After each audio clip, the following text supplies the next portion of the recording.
महोदय, अर्थशास्त्रियों द्वारा पिछले काफ़ी समय से देश की निरंतर बढ़ती जा रही घाटे की अर्थव्यवस्था के प्रति गंभीर चिंता प्रकट की जाती रही है, लेकिन वर्तमान सरकार भी पूर्ववर्ती सरकारों की भांति विभिन्न राजनीतिक कारणों से इस स्थिति पर लीपापोती करती चली आ रही थी।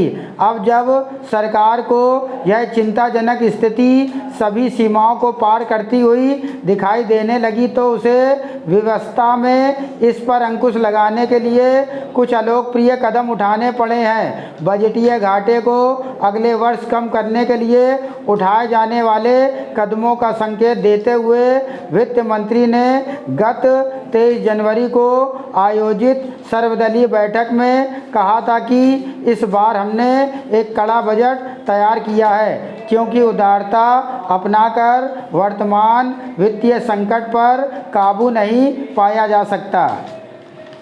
लिखा है, पढ़ो, तेज पढ़ो थोड़ा।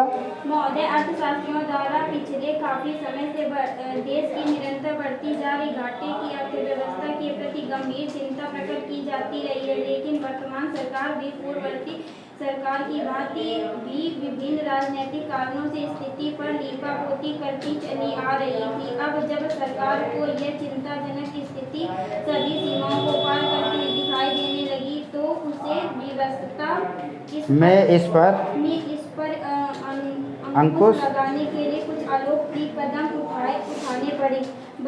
उठाने पड़े हैं। बजटीय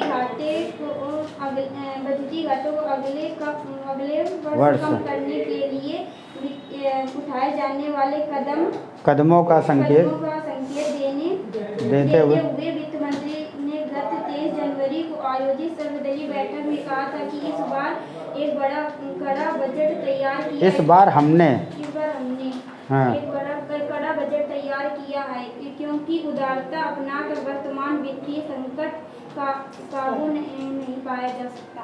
ठीक है।